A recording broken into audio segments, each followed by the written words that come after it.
the County Public Information Office, and I want to welcome you to this bill signing. And first, I'm going to call on County Executive Mark Elrich.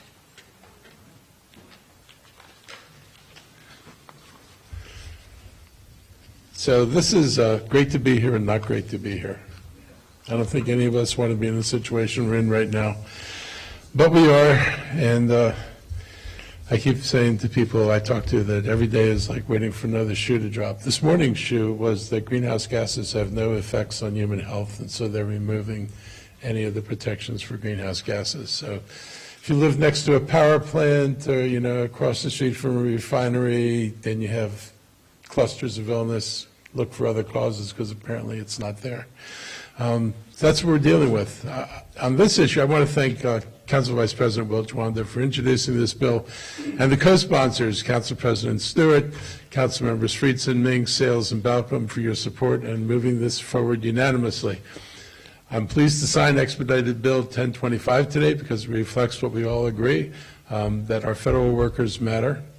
And my father was a federal worker. He was a postal clerk. Spent his entire career after the military, except for a brief period when he was in another government department. That's another story. But he spent most of his life as a postal clerk in D.C. And I know that federal workers dedicate their lives to public service. I mean, one of the things that I enjoyed most when I was starting out and talking to people in federal agencies about issues I was concerned with was the dedication to the issue that the people in these agencies had. They sometimes you get characterized as paper pushers. The reality is you work really hard on issues that make a difference in people's lives. And anybody who's actually gone down there and talked to people and seen that knows that that's true. Displacing this many workers is reckless, mean-spirited, and just unnecessary. This whole nonsense, this was about government efficiency. You could do a government efficiency study. You could look on the train of, the process chain in any department and see if there are opportunities. They didn't do any of that. They just decided they don't want to do the function. And this is really an attack on the functions. And when they got rid of the functions, they had to get rid of the people. But they didn't do any efficiency measures. Their idea of efficiency was for the government not to do the stuff that it does, and that's really a sad commentary on where we are. And this is clearly pretty reckless and mean-spirited, and I just think that, there's, in some areas, it's actually killing scientific research, which is mind-boggling. And it's as if the president and his cronies don't understand the link between scientific research and growth of an economy, because so much of the economy we have today is based on scientific research and developments, even in the defense industries that wind up becoming socialized and out into the civilian world. So this is really a bad thing for the economy in general. Just this week, Governor Moore announced Maryland has been the state most impacted by federal job cuts, and within Maryland, no jurisdiction has been hit harder than Montgomery County. These people are deeply rooted in the county, and they contribute to the everyday life of our community and reflect our values here. And we are, I'm really concerned about what happens in October, because a lot of stuff got stalled right now because they were able to argue that it was in the budget and it was a committed expenditure. They've already made their committed expenditure for the year that starts in October, and these positions and the money isn't there. And that's going to be a real serious impact. It's going to be a very quick impact on the federal government, and I am really upset that we've gotten into this situation here. But this bill sends a clear and important message that if you're being pushed out of the federal government, we want you in our government. And the county is committed. We know the hiring preferences aren't going to fix everything. We know realistically we do not have enough jobs to hire tens of thousands of workers. We don't have tens of thousands of workers ourselves. But we do have openings, and we're able to be flexible, and this bill is about giving us additional tools to take advantage of this, so we're going to do that. I'm very encouraged that this was unanimously supported, and I think it's going to help make a difference for people. And as I said earlier, the school system has opened its mind to bringing in workers, teachers who don't have a teaching background. That's a big, significant change. And so there are going to be some opportunities over there, and of course, there are state opportunities that you can be aware of as well. The other thing is private sector. I know that in life sciences, private sector companies are immediately looking, at least some were immediately looking for federal employees who had exactly the kind of backgrounds they were looking for. I want to acknowledge our Human Resources Department and Director Anderson for the incredible work you've done in reducing county vacancies over the years. That was a good thing, but hopefully you got some more people here that you can fill the remaining vacancies with. And if we can't find a home for you in the county government, we will help. We've invested $700,000 to expand in-person operations at WorkSource Montgomery. Thank you, Anthony Featherstone, for doing that and for all the other work you've done for us. And it means more support for displaced workers, more access to job counselors, training programs, and career navigation services.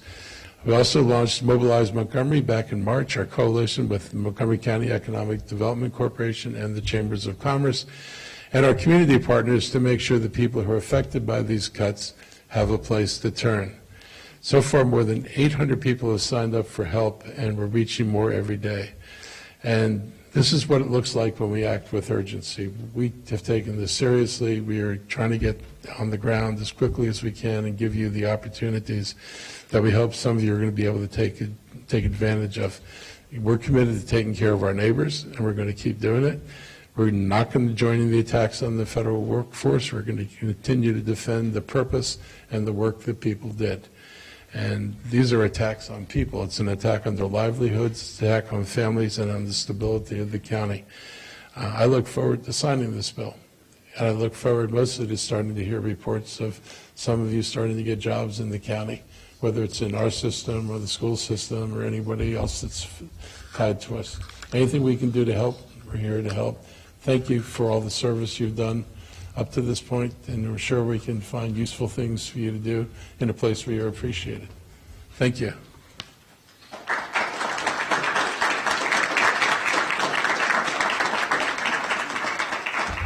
And I guess I should ask Will to come up. I wasn't sure either, but you did it. Thank you.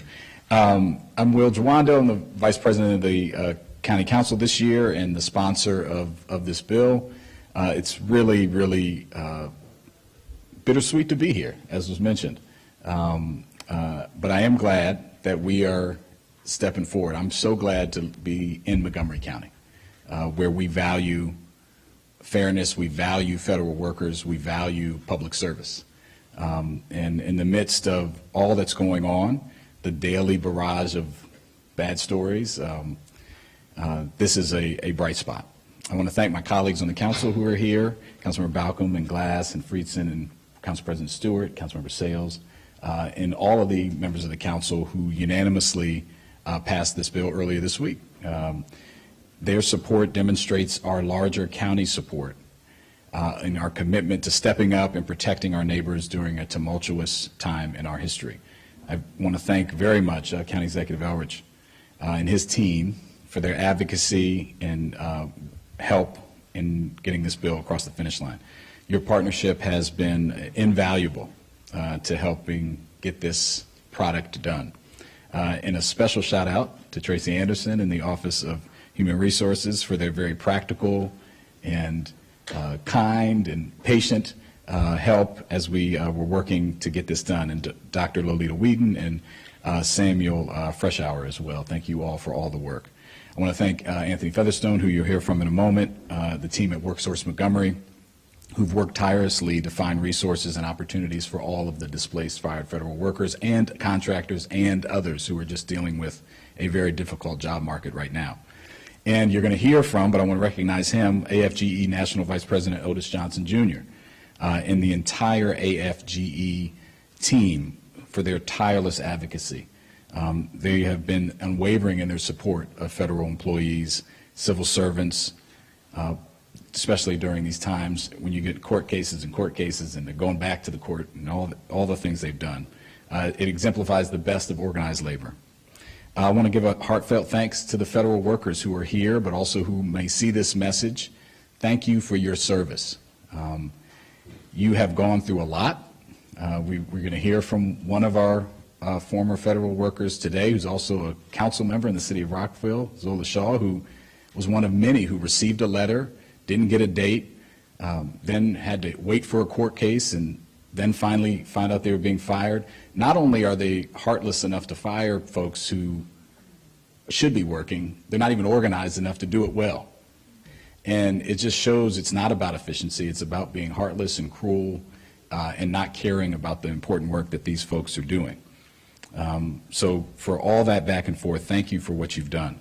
As a former federal employee myself at the U.S. Department of Education and at the White House, I never imagined that I would be standing here in a position having to craft legislation that would define what a displaced federal worker is.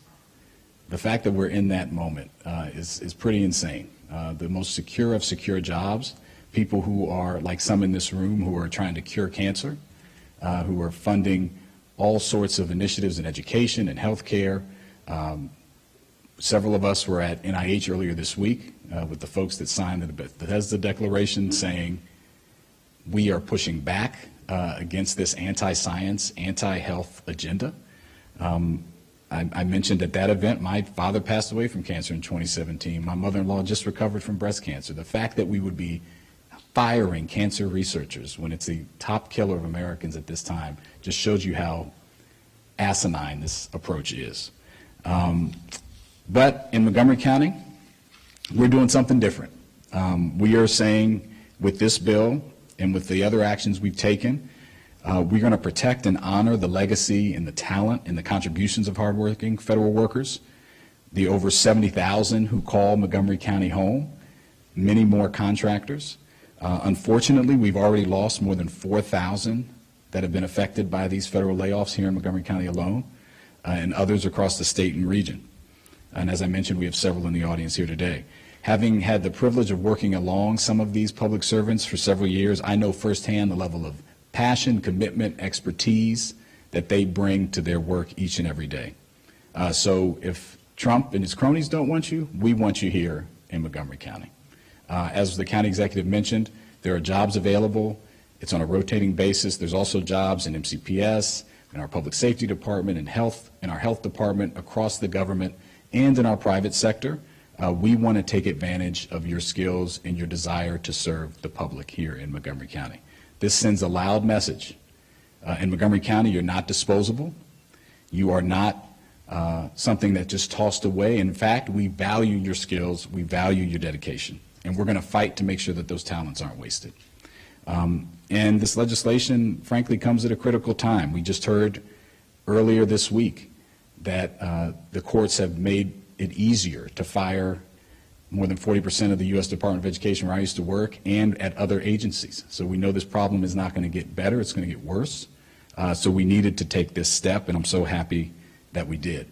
This is a targeted and hopefully time-limited approach. Hopefully we get a new president and a new Congress in the coming years, and we won't need to do this, and we can start the work of rebuilding the federal government. But right now, we know this is needed. And by opening a path to county employment, we're going to help stabilize our families in this community, our neighbors, and make sure we keep invaluable talent here in Montgomery County. But most importantly, we're demonstrating that Montgomery County is willing to act, not just talk, when our residents need us most. So I want to thank everyone who's here today, thank the county executive, thank the workers for your work. And with that, I think we're hearing from next the council president, co-sponsor of this bill, who's done a lot in this area, Council President Kate Stewart.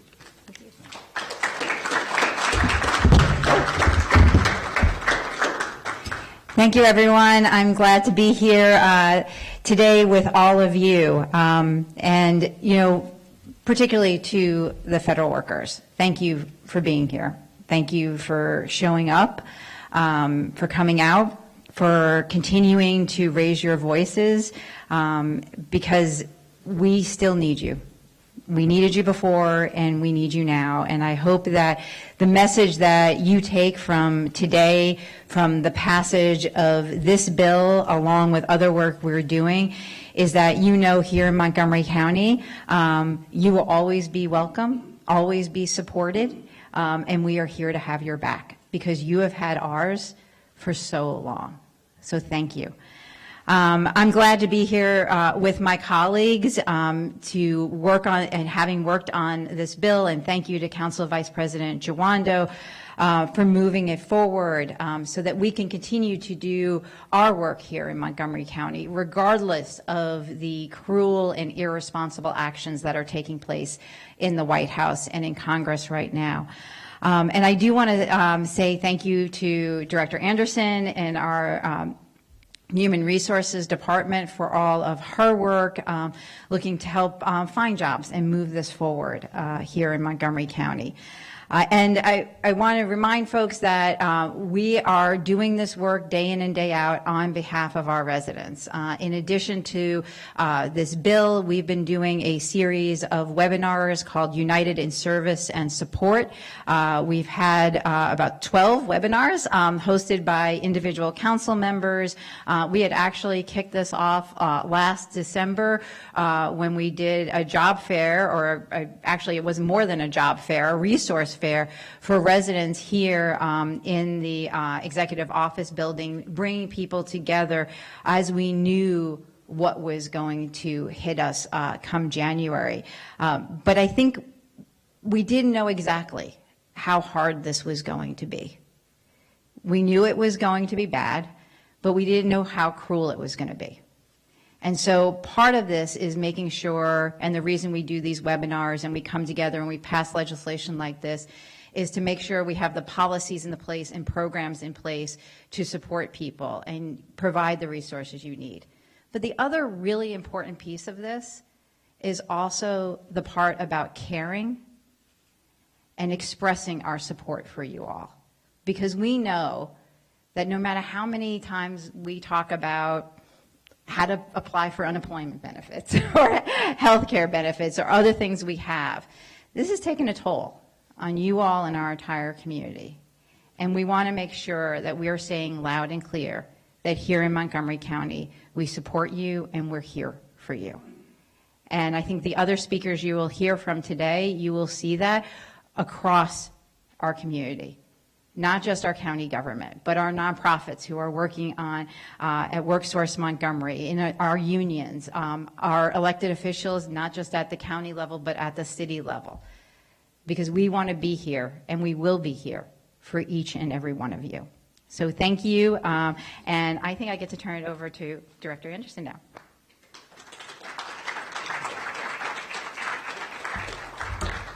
Good afternoon. What a time it is to be in Montgomery County. It's amazing. So as we gather today to celebrate the passage of Bill 1025, we are reminded of our steadfast commitment to serving Montgomery County residents. This bill represents not only a legislative achievement, but a tangible effort to support those among us who have faced unexpected job losses. These are our neighbors, our friends, and our loved ones, our community.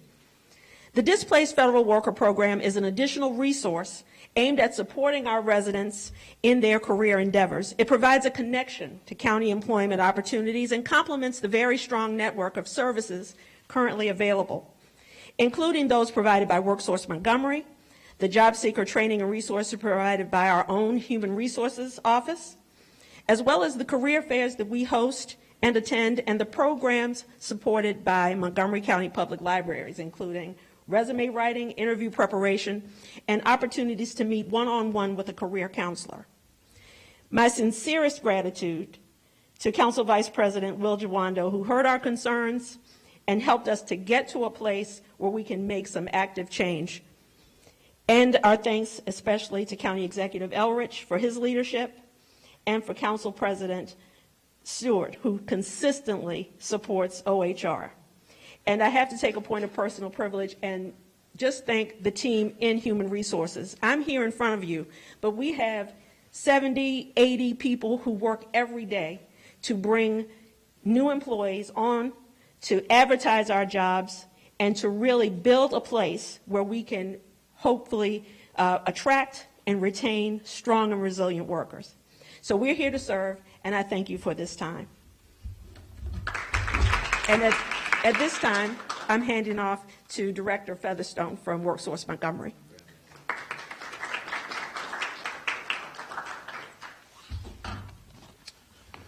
All right, good afternoon. And so I want to start with thanking all of our federal workers here and everywhere for all of your service to our country. I want to thank our elected officials for your work and your action in getting us to this point.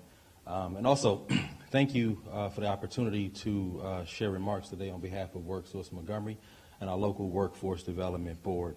In support of this bill, which provides hiring preference for dislocated workers or displaced workers, federal workers here in Montgomery County. WorkSource Montgomery's mission is to empower job seekers, support employers, and strengthen our local economy. And today's legislation aligns directly with that mission.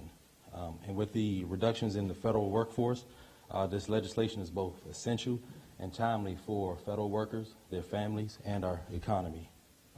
We're at a critical juncture. Montgomery County is home to one of the largest concentrations of federal workers in the nation.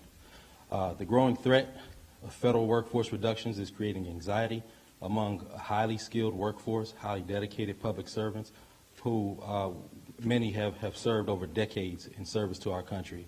And this bill provides a clear message that Montgomery County stands with our federal workers. To support this legislation and our federal workforce, WorkSource Montgomery and our local Workforce Development Board has implemented a suite of services to help with reemployment needs. This approach includes career coaching, resume development, free skills training, entrepreneurial skills coaching, wellness support, and job placement support. And to bring all of these supports together in one location with the support from our county government, we'll be launching the Federal Workforce Career Center this fall. This hub will serve as a one-stop location for displaced federal workers to receive employment services. And so lastly, I just want to thank our elected officials again for all of your work, your leadership and actions on this matter. And I'm looking forward to continuing our work together to make sure that all of our federal workers know there's a place when it comes to your next employment path or next employment opportunity here in Montgomery County and here in the state. Thank you very much. Not exactly sure how.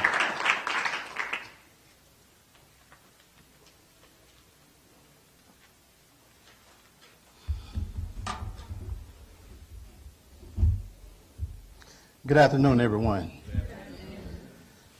Glad to see my siblings, my brothers and sisters with me in the labor movement here today, and to everyone that's here with us.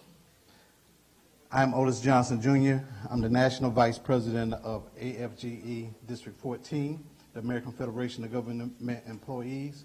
I cover Maryland, Virginia, the District of Columbia, and all of Europe. And it's an honor to be here today to celebrate the passage of Expedited Bill 1025. This legislation sends a powerful and timely message that Montgomery County recognizes the vital role of federal workers and stands ready to support them, especially in moments of uncertainty and upheaval. Right now, across the country, federal employees are facing some of the most aggressive attacks on their rights and protections in modern history. From politically motivated terminations to efforts to dismantle the merit-based civil service, thousands of dedicated public servants are being targeted not for poor performance, but for doing their jobs with integrity. This bill gives those workers a path forward. It says that in Montgomery County, experience, dedication, and public service still matter.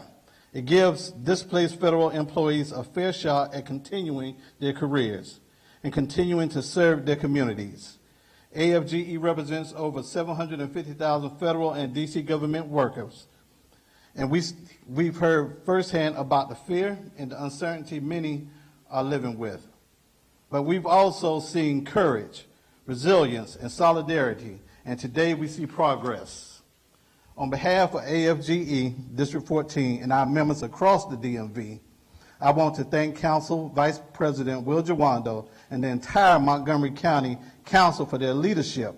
This bill reflects your commitment not just to policy, but to people.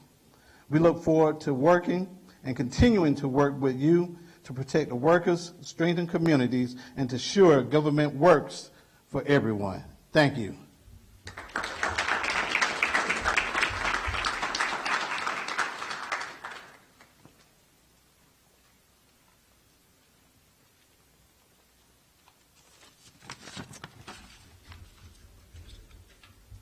want to start by thanking the County Executive, Council Vice President Will Jawando. Thank you for your leadership and initiative with this bill. Thank you, Council President Kate Stewart, and the entire County Council for supporting those who serve this county as well as our country, as well as all my federal worker and colleagues. I serve as a Rockville City Council member, and like so many in Montgomery County, I also recently have been displaced as a federal worker. I'm a second-generation public servant. My father spent 40 years at the Department of Energy. He was my role model for service and sacrifice. In fact, I actually kept his 1996 Massachusetts subway card in my wallet. He took the train every day to his federal job. It reminds me what real public service looks like and how it gets passed down from one generation to the next. Until recently, I worked with an incredible team at the National Cancer Institute. Thousands of dedicated people, all fighting to end cancer. Overnight, that work was ripped away from hundreds of us with no thought for the people or the mission. That's why this legislation matters. It's not just words, it's action. It tells federal workers, your service matters. You have a place here, and Montgomery County values you. There are thousands of families like mine who have built their lives on public service, and this bill gives us hope and keeps our talent right here where it belongs. Thank you to our county leaders for taking real action. As someone who is managing a layoff myself, I can say this is what true community looks like. Thank you.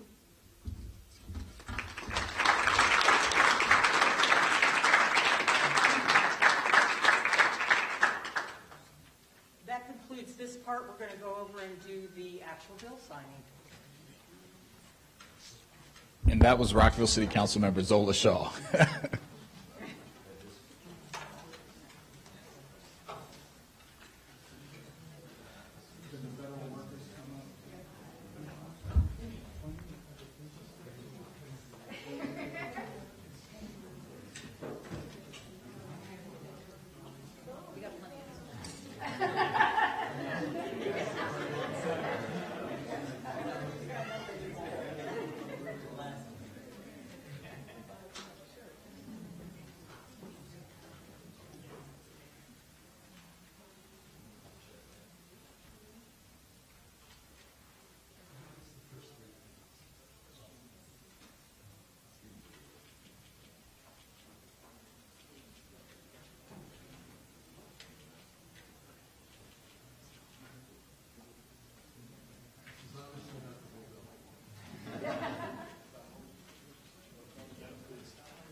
All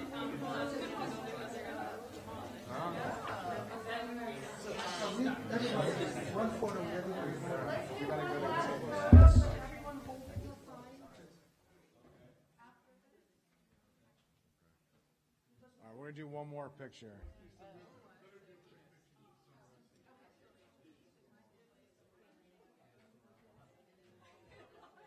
La gran mayoría de los casos que están identificando son personas que tienen violaciones